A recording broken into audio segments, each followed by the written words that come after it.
बिस्मिल्लाहिर्रहमानिर्रहीम। मरने के बाद रूह कैसे तड़पती है। रसूलुल्लाह सल्लल्लाहु अलैहि वआलिहि वसल्लम ने फरमाया, मैयत पर सबसे ज़्यादा सख्त हालत उस वक्त होती है जब उसको नहलाते वक्त।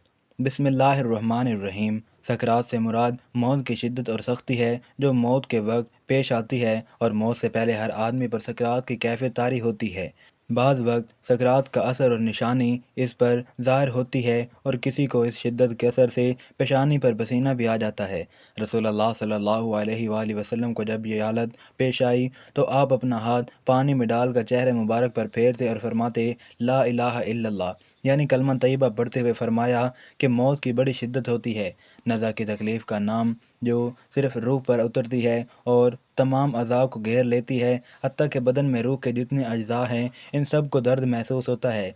नज़ा की तकलीफ़ नफ्स रूह पर हमलावर होती है और तमाम अज़ा को घेर लेती है, क्योंकि हर रग, हर फट, बदन के हर हिस्से, हर जोड़, हर बाल की जड़ और खाल के नीचे से हत्ता के सर की चोटी से पैरों तक हर जगह से रूह को निकाला जाता है। इसलिए तुम इसके करब और तकलीफ़ का हाल ना पूछो। हत्ता के बुज़ुर्गों ने फरमाया, मौत तलवार की मार, आरे के चीरने और कैंची की काट से ज़्यादा सख्त है, क्योंकि बदन को तलवार से काटा जाए तो सिर्फ इसलिए तकलीफ़ होती है कि बदन का रूह से ताल्लुक़ है, तो जब सिर्फ रूह को सदमा पहुँचे तो किस कदर तकलीफ़ होगी। नहीं, जब किसी शख्स को मारा जाता है तो वो मदद भी मांग सकता है और चीख भी सकता है, क्योंकि उसके दिल और ज़ुबान में ताकत मौजूद होती है, लेकिन मरने वाले की आवाज़ और चीख व पुकार सख्त तकलीफ़ की वजह से ख़त्म हो जाती है, क्योंकि रूह निकलने की बेइंतहा तकलीफ़ होती है और ये दिल पर सवार होकर पूरी कुव्वत को ख़त्म कर देती है। मरने वाले के अज़ा कमज़ोर पड़ जाते हैं और इसमें मदद मांगने की ताकत बाकी नहीं रहती। ये तकलीफ़ अक़ल को भी ढांप लेती है, औसान ख़ता कर देती है और ज़बान को बोलने से रोक देती है। मौत के वक्त इंसान चाहता है कि रोए, चिल्लाए और मदद मांगे, लेकिन वह ऐसा नहीं कर सकता, और अगर कुछ कुव्वत बाकी रहती भी है तो रूह निकलने के वक्त उसके हलक और सीने से गरगरा की आवाज़ सुनाई देती है। इसका रंग मटियाला हो जाता है, गोया इससे वही मिट्टी ज़ाहिर होती है जिससे वो बना था, और जो इसकी असल फितरत है इसकी रगें खींच ली जाती हैं, हत्ता कि आंखों के डेले पलकों की तरह उठ जाते हैं, होंठ सिकुड़ जाते हैं, ज़ुबान अपनी जड़ की तरफ खींची जाती है और उंगलियां सब्ज हो जाती हैं और ठंडी पड़ जाती हैं। तो ऐसे बदन का हाल ना पूछो जिसका हर रग खींच ली जाए, और ज़रा गौर करो कि एक रग के खींचने से इतनी सख्त तकलीफ़ होती है, तो उस वक्त क्या हाल होगा जब दर्द में मुब्तला रूह को भी खींच लिया जाएगा, और किसी एक रग से नहीं बल्कि तमाम रगों से उसे खींचा जाता है।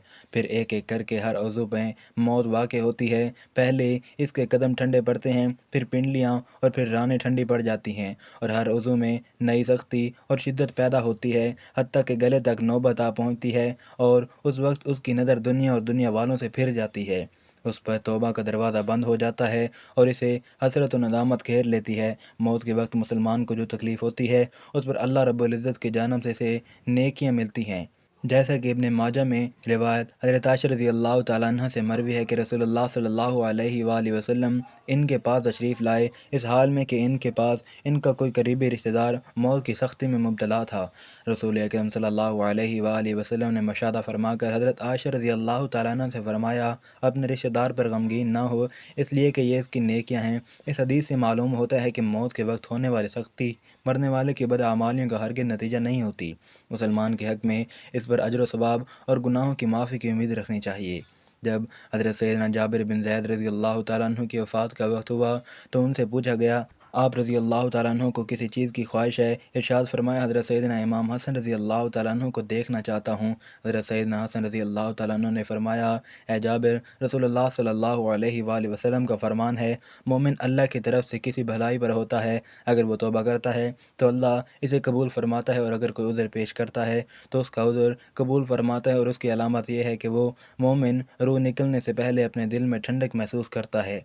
ये सुनकर सैयदना जाबिर रज़ी अल्लाह ताला अन्हु ने कहा, अल्लाहु अकबर, बेशक मैं अपने दिल में ठंडक महसूस कर रहा हूँ। फिर दुआ की, ए अल्लाह, बेशक मैं तेरे सवाब की ख्वाहिश रखता हूँ, लिहाजा तुम मेरे गुमान को सच कर दे और मेरे खौफ और घबराहट को दूर फरमा दे। फिर आप रज़ी अल्लाह ताला अन्हु ने कलमा शहादत पढ़ा और इंतकाल फरमा गए। नाज़रीन, इंसान की ज़िंदगी में रूह को 3 मौक़ों पर तकलीफ़ पहुँचती है। इंसान की रूह चीखें मार मार के रोती है। क्या आप जानते हैं कि मौत के वक्त सबसे ज़्यादा तकलीफ़ जिस्म के किस हिस्से को होती है? हज़रत अली रज़ी अल्लाह ताला अन्हु से जब यही सवाल पूछा गया तो हज़रत अली रज़ी अल्लाह तआला अन्हु ने फरमाया, मौत आरे के चीरने और कैंची के काटने से ज़्यादा सख्त है। आरे या कैंची के ज़रिए कटने से इतनी तकलीफ़ नहीं होती जितनी तकलीफ़ मौत की दबोच में आने वाले इंसान को होती है। इंसान की ज़िंदगी में रूह को 3 मौक़ों पर शदीद सदमा पहुँचता है। इंसान की रूह दाड़े मार मार के रोती है। वो 3 मौक़े कौन कौन से हैं?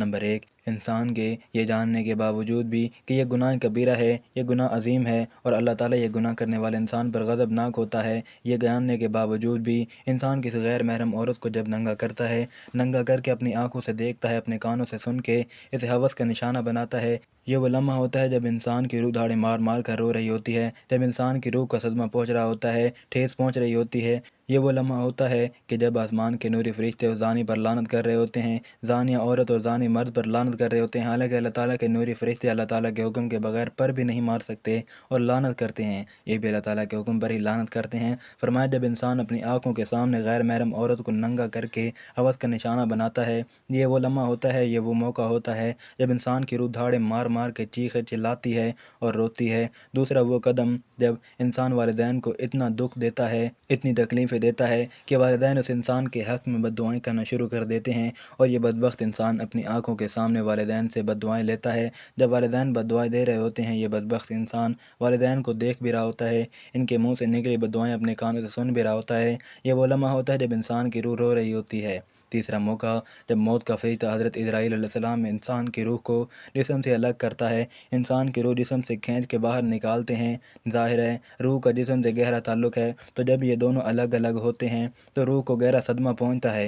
इंसान के जिस्म पे छोटा सा कांटा लग जाए तो इंसान को कितनी तकलीफ़ होती है, छोटी चोट लग जाए इंसान को कितनी तकलीफ़ होती है। तो जब रूह को तकलीफ़ पहुँचे, जब रूह को सदमा पहुँचे, उस वक्त इंसान को कितनी तकलीफ़ होती होगी। हज़रत हकीम लुकमान से पूछा गया, हज़रत मौत के वक्त जिस्म का वो कौन सा हिस्सा है जिसको सबसे ज़्यादा तकलीफ़ होती है, सबसे ज़्यादा सदमा पहुँचता है? हज़रत हकीम लुकमान ने फरमाया, इंसान के वजूद का वो हिस्सा जिसका रूह के साथ गहरा ताल्लुक़ होता है, उस हिस्से को बहुत ज़्यादा तकलीफ़ होती है। पूछा गया, हज़रत वो कौन सा हिस्सा है जिसके इंसान की रूह के साथ गहरा ताल्लुक़ होता है?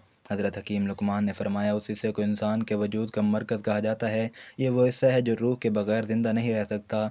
जैसे ही रूह जिस्म को अलविदा कहती है, दिल भी काम करना छोड़ देता है और जब ये दोनों एक दूसरे से अलग हो रहे होते हैं, दोनों तकलीफ़ में होते हैं, दोनों का दर्द इंसान का वजूद बर्दाश्त नहीं कर पाता। मरते वक्त नाखूनों के दर्द को भी इंसान महसूस करता है, बालों के दर्द को भी इंसान महसूस करता है। हालांकि ये वो हिस्से हैं जिसके काटने से इंसान को तकलीफ़ नहीं होती, लेकिन मौत के वक्त इसकी तकलीफ़ भी इंसान महसूस करेगा।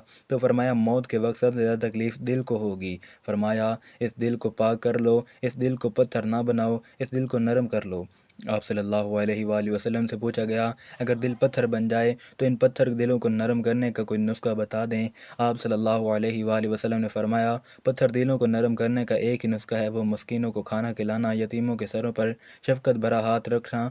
मस्कीनों को खाना तुम खिलाओ, तुम्हारे दिलों को नरम मेरा अल्लाह करेगा। इंसान अपनी ज़िंदगी में बहुत से काम महज अपनी लज्जत या ख्वाहिश को पूरा करने के लिए करता है, जिसकी वजह से या तो उसका पैसा बर्बाद होता है या सेहत बर्बाद होती है। मौत को याद रखने वाले की ख्वाहिशात कम होती हैं। इसी के बारे में नबी पाक सल्लल्लाहु अलैहि वसल्लम ने फरमाया, लज़्ज़तों को ख़त्म करने वाली मौत को कसरत से याद करा करो। बारगाह रिसालत में अर्ज़ की गई, कौन सा मोमिन ज़्यादा अक्लमंद है? इरशाद फरमाया, मौत को कसरत से याद करने वाला और मौत से पहले मौत की जारी करने वाला। यही लोग ज़्यादा समझदार हैं। हर शख्स को जितनी ज़िंदगी मुकर्रर है, इसमें ना ज़्यादती हो सकती है ना कमी। जब ज़िंदगी का वक्त पूरा हो जाता है, उस वक्त हज़रत इज़राईल अलैहिस्सलाम रूह कब्ज़ करने के लिए आते हैं और उस शख्स के दाएं बाएं जहाँ तक निगाह काम करती है, इसे फरिश्ते दिखाई देते हैं। मुसलमान के आसपास रहमत के फरिश्ते होते हैं और काफिर के दाएं बाएं अजाब के फरिश्ते होते हैं। उस वक्त हर शख्स पर इस्लाम की हकानियत आफताब से ज़्यादा रोशन हो जाती है, मगर उस वक्त का ईमान मोतबर नहीं, इसलिए कि हुक्म ईमान बिल गैब का है और अब गैब ना रहा बल्कि ये चीज़ मुशाहदा हो गई। मरने के बाद मुसलमान की रूहें हस्बे मरतबा मुख्तलिफ मकामों में रहती हैं। बाज़ की कब्र पर, बाज़ की ज़मज़म शरीफ में, बाज़ की आसमान व ज़मीन के दरमियान, बाज़ के पहले दूसरे सातवें आसमान तक और बाज़ के आसमानों से भी बुलंद, और बाज़ की रूहें ज़ेरे अर्श कंदीलों में और बाज़ की इल्लियीन में। मगर कहीं भी हों, अपने जिस्म से उनका ताल्लुक़ बदस्तूर रहता है। तो जो कोई कब्र पर आता है वो इसे देखते हैं, पहचानते हैं और उसकी बात सुनते हैं। حدیث میں ہے کہ ایک طائر پہلے فقس میں بند تھا اور اب آزاد کر دیا گیا۔ علماء کرام فرماتے ہیں بے شک پاک روحیں جب جسم سے جدا ہوتی ہیں عالم بالا سے مل جاتی ہیں اور سب کچھ ایسا دیکھتی سنتی ہیں جیسے یہاں حاضر ہیں۔ حدیث میں فرمایا گیا ہے کہ جب مسلمان مرتا ہے اس کی راہ کھول دی جاتی ہے، جہاں دل چاہے جائے مردہ کلام بھی کرتا ہے اور اس کے کلام کو جن اور انس کے سوا تمام حیوانات وغیرہ سنتے بھی ہیں۔ جب مردے کو قبر میں دفن کرتے ہیں اس وقت اس کو قبر دباتی ہے۔ اگر وہ مسلمان ہے تو اس کا دبانا ایسا ہوتا ہے کہ جیسے ماں پیار سے اپنے بچے کو زور سے سینے سے چمٹا لیتی ہے، اور اگر وہ کافر ہو تو اس کو اتنے زور سے دباتی ہے کہ ادھر کی پسلیاں ادھر اور ادھر کی پسلیاں ادھر ہو جاتی ہیں۔ جب دفن کرنے والے دفن کر کے وہاں سے چلے جاتے ہیں تو وہ ان کے جوتوں کی آواز سنتا ہے، اور اس وقت اس کے پاس دو فرشتے اپنے دانتوں سے زمین چیرتے ہوئے آتے ہیں اور نہایت سختی کے ساتھ کرس آواز میں سوال کرتے ہیں۔ پہلا سوال تیرا رب کون ہے، دوسرا سوال تیرا دین کیا ہے، تیسرا سوال ان کے بارے میں تو کیا کہتا ہے۔ مسلمان ہے تو پہلے سوال کا جواب دے گا میرا رب اللہ ہے، اور دوسرے کا جواب دے گا میرا دین اسلام ہے، تیسرے کا جواب دے گا وہ تو رسول اللہ صلی اللہ علیہ وآلہ وسلم ہے۔ اس وقت آسمان سے ایک منادی ندا کرے گا میرے بندے نے سچ کہا، اس کے لیے جنت کا بچھونا بچھا دو اور جنت کا لباس پہناؤ، اور اس کے لیے جنت کی طرف ایک دروازہ کھول دو۔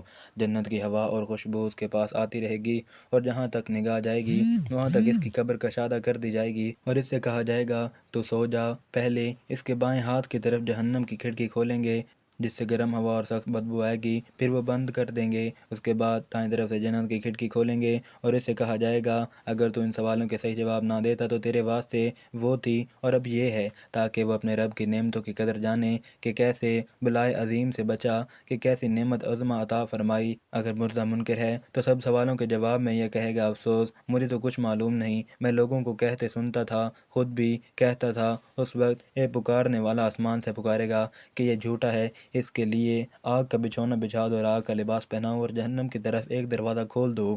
پھر اس کی گرمی کی شدت اس کو پہنچے گی اور اس پر عذاب دینے کے لیے دو فرشتے مقرر ہوں گے جو اندھے اور بہرے ہوں گے۔ ان کے ساتھ لوہے کا گرز ہوگا کہ پہاڑ پر اگر مارا جائے تو خاک ہو جائے، اور وہ فرشتے ہتھوڑے سے اس کو مارتے رہیں گے۔ اعمال اپنی مناسب شکل پر متشکل ہو کر بھیڑیا یا اور شکل کے بن کر اس کو عذاب پہنچائیں گے۔ نبی اکرم صلی اللہ علیہ وآلہ وسلم نے فرمایا موت کو کثرت سے یاد کیا کرو، کیونکہ وہ گناہوں کو زائل کرتی ہے اور دنیا سے بے رغبتی پیدا کرتی ہے۔ سیدنا حسن بصری رحمۃ اللہ علیہ فرماتے ہیں جس نے موت کی یاد دل میں بسا لی تو دنیا کی سارے مصیبتیں اس پر آسان ہو جائیں گی۔ ایک خاتون نے ام المؤمنین حضرت عائشہ صدیقہ رضی اللہ تعالیٰ عنہ کی بارگاہ میں دل کی سختی کی شکایت کی تو آپ نے فرمایا موت کو کثرت سے یاد کیا کرو، تمہارا دل نرم ہو جائے گا۔ ناظرین، حضور نے فرمایا موت کے بعد روح کیسے پکارتی ہے، میت کو سب سے زیادہ درد کب ہوتا ہے، مرنے کے بعد کا منظر کیسا ہوتا ہے۔ حضرت زید سے روایت ہے کہ نبی کریم صلی اللہ علیہ وآلہ وسلم نے فرمایا کہ میت پر سب سے زیادہ سخت حالت اس وقت ہوتی ہے جب کہ غسل دینے والا اس کو نہلانے کے لیے آتا ہے، اس کی انگلی سے انگوٹھی اتارتا ہے، جسم سے لباس اتارتا ہے، سر سے امامہ جدا کرتا ہے، اس کی روح بے چین ہو کر فریاد کرتی ہے جس کی آواز جن و انس کے سوا سب سنتے ہیں اور کہتی ہے اے نہلانے والے، تجھ کو خدا کی قسم میرے کپڑے بہت نرمی سے اتارو، کیونکہ ملک الموت کے پنجے کی تکلیف سے مجھے پوری طور پر ابھی آرام نہیں ملا۔ پھر جب اس کو تختے پر لٹا کر اس پر پانی ڈالا جاتا ہے تو روح چلاتی ہے اے نہلانے والے، خدا کے واسطے میرے جسم کو قوت سے ہاتھ نہ لگا، کیونکہ وہ جان کنی کی سختی سے زخمی اور چور چور ہو رہا ہے۔ پھر جب نہلا کر اس کو کفن پہناتے ہیں اور پاؤں کی طرف سے باندھ دیتے ہیں تو روح کہتی ہے اے غسل دینے والے، خدا کے لیے اب میرے سر کی طرف سے میرے کفن میں گرہ نہ لگانا، تاکہ میرے بیوی بچے اور تمام رشتہ دار دنیا میں آخری بار میری صورت دیکھ لیں، کیونکہ آج میں یہاں سے جا رہا ہوں اور اب قیامت تک یہ میری صورت نہیں دیکھیں گے۔ پھر جب اس کا جنازہ تیار کر کے گھر سے باہر نکالا جاتا ہے تو روح پکارتی ہے جنازہ اٹھانے والوں، خدا کے واسطے ابھی جلدی نہ کرنا تاکہ میں اپنے بال بچوں اور عزیز و اقارب سے رخصت ہو لوں۔ اے جنازہ اٹھانے والوں، میں اپنی اولاد کو آج یتیم اور بیوی کو بیوہ چھوڑ دے جاتا ہوں، خدا کے لیے میرے بعد ان کو تکلیف نہ دینا، میں اپنا گھر اور مال و اسباب دوسروں کے لیے چھوڑ جاتا ہوں، اب یہاں کبھی واپس نہ آؤں گا، قیامت تک کسی کو صورت نہ دکھاؤں گا۔ پھر جب جنازہ اٹھا کر چلتے ہیں تو میت کہتی کہتی ہے اے میرے بھائیوں، میں نے آج تک جو کچھ مال و اسباب جمع کیا تھا وہ صرف وارثوں کے لیے تھا۔ آج ان میں سے کوئی میرے گناہوں کا ذرا سا بوجھ نہیں اٹھا سکتا۔ ہر چیز کا حساب مجھ سے لیا جائے گا اور میرے وارث کھائیں گے اور اڑائیں گے۔ پھر جب نماز جنازہ کے بعد دفن سے پہلے کچھ لوگ اپنے اپنے گھر جانے لگتے ہیں تو میت کہتی ہے اے میرے بھائیوں، خدا کے واسطے ابھی یہ ظلم نہ کرو، مرنے والا تم سے مانوس تھا اور تم دفن سے پہلے لوٹے جاتے ہو۔ پھر جب اسے قبر میں اتارا جاتا ہے تو میت کہتی ہے اے میرے وارثو، آج تک میں نے جو کچھ مال جمع کیا وہ سب تمہارے لیے چھوڑا، خدا کے لیے تم مجھ کو دعا خیر اور فاتحہ سے بھلا نہ دینا۔ بزرگوں کا قول ہے آخرت کی منزلوں میں سے قبر پہلی منزل ہے، اگر اس منزل میں نجات پائی تو اس کے بعد منزلیں بہت آسان ہو جائیں گی، اور اگر یہاں عذاب میں مبتلا ہوا تو آگے چل کر اس سے زیادہ سختی ہوگی۔ حدیث شریف میں ہے کہ مردہ قبر میں ایسا ہے جیسے کوئی شخص پانی میں ڈوب رہا ہو اور مدد کے لیے فریاد کرتا ہو۔ مردہ ہر وقت اپنے ماں باپ، بھائی بہن، اولاد اور دوستوں وغیرہ سے دعائے خیر اور فاتحہ کا منتظر رہتا ہے۔ جب اس کو اس کے پسماندگان کی طرف سے کوئی تحفہ ثواب پہنچتا ہے تو اس کے لیے تمام دنیا اور جو کچھ دنیا میں ہے اس سے محبوب اور مرغوب ہوتا ہے، اور اللہ تعالیٰ اس کے رشتہ داروں کی دعا خیر کے ثواب کو قبرستان والوں پر پہاڑوں کے برابر داخل فرماتا ہے۔ موت ایک دروازہ ہے جس میں سب لوگوں نے داخل ہونا ہے۔ حضرت عثمان غنی رضی اللہ تعالیٰ عنہ جب کسی قبر پر جاتے تو اتنا روتے کہ ان کی داڑھی آنسوں سے تر ہو جاتی۔ آپ سے پوچھا گیا آپ جنت و جہنم کا تذکرہ کرتے ہیں تو نہیں روتے مگر قبر دیکھ کر روتے ہیں؟ کہنے لگے رسول اللہ صلی اللہ علیہ وآلہ وسلم نے فرمایا کہ قبر آخرت کی پہلی منزل ہے، لہذا اگر مرنے والا اس سے نجات پائے تو بعد کے منازل اس کے لیے کہیں زیادہ آسان ہیں، اور اگر اس کی تکلیف سے نجات نہ پائے تو بعد کے مراحل اس سے بہت زیادہ سخت ہیں۔ اور فرمایا کہ رسول اللہ صلی اللہ علیہ وآلہ وسلم کا ارشاد ہے میں نے کبھی کوئی منظر نہیں دیکھا مگر قبر اس سے زیادہ سخت ہے کہ ہمارے لیے ان قبروں میں عبرت دیکھے۔ مالدار، فقیر، طاقتور اور کمزور دنیا میں لوٹنے کی خواہش رکھتے ہیں،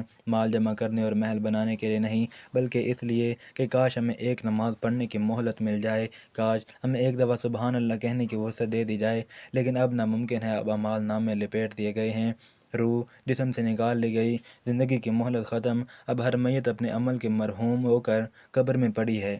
ایک حاجت مند حضرت عثمان غنی رضی اللہ تعالیٰ عنہ کے دروازے پر غروب آفتاب کے بعد آیا۔ ابھی اس نے دستک نہ دی تھی کہ حضرت عثمان غنی رضی اللہ تعالیٰ عنہ کی آواز اس کے کانوں میں پڑی۔ وہ اپنی اہلیہ سے شکایت کر رہے تھے کہ چراغ کی بتی تیل کے زیادہ استعمال کرنے کا سبب بن رہی ہے۔ حاجت مند نے جو سنا تو وہ سوچتا ہی رہ گیا کہ وہ ایسے شخص سے کیا حاجت پوری کرنے کی توقع کرے جو تیل کے معمولی سے زیادہ خرچ ہونے پر اپنی بیوی کو سرزنش کر رہا ہے۔ اس نے ارادہ کیا کہ حاجت بیان کر کے دیکھوں، شاید میری کچھ امداد ہی کر دیں۔ دستک سن کر حضرت عثمان غنی رضی اللہ تعالیٰ عنہ باہر آئے۔ حاجت مند نے اپنی حاجت بیان کی اور لہجے میں زیادہ زور دیتے ہوئے کہا کہ ضرورت کچھ زیادہ ہی ہے۔ حضرت عثمان غنی رضی اللہ تعالیٰ عنہ نے اس شخص کا ہاتھ تھاما، بستی سے باہر لے کے جہاں آپ کا سامان تجارت بڑی تعداد میں رکھا ہوا تھا، فرمایا سب تیری نظر ہے، کیا اس سے تمہاری ضرورت پوری ہو جائے گی؟ وہ شخص حیران اور ہکا بکا دیکھتا رہ گیا، چنانچہ اس نے عرض کیا حضرت یہ سب کچھ میری ضرورت سے زیادہ ہے۔ امیر المؤمنین نے فرمایا مجھے خوشی ہے کہ یہ تمہاری ضرورت سے کم نہیں۔ اس شخص نے کہا اے حضرت ایک بات بتائیے، چراغ کی بتی قدرے موٹی ہو جانے پر اپنی زوجہ محترمہ کو زرزنش کر رہے تھے، حالانکہ چراغ اس قدر روشنی رکھنے میں شاید صرف 1 درہم کا تیل استعمال نہ ہوتا، وہ تو آپ کو گوارا نہ ہوا، اور یہاں ہزاروں کا سامان مجھے بلا تحمل دے رہے ہیں۔ تب آپ نے فرمایا بھائی چراغ میں تیل کا زیادہ اسراف اور زیادہ اسراف اللہ کو پسند نہیں، اور مجھے اللہ کے حضور اپنے اعمال کی فکر رہتی ہے، یہاں مجھے فکر اعمال لاحق ہے، اس لیے میں نے سرزنش کے سامان تمہیں اللہ تعالیٰ کی خوشنودی کے لیے صدقہ دیا، اس پر اجر کی امید ہے اور وہاں پر حساب کا خوف ہے۔ اللہ تعالیٰ سے دعا ہے کہ اللہ تعالیٰ ہم سب کو دین کی سمجھ نصیب فرمائے اور ہمارا خاتمہ ایمان پر فرمائے، آمین۔ ناظرین کمنٹ باکس میں اللہ تعالیٰ کے 99 ناموں میں سے ایک نام ضرور ٹائپ کریں۔ اگلی ویڈیو تک کے لیے دیجیے اجازت، اللہ حافظ۔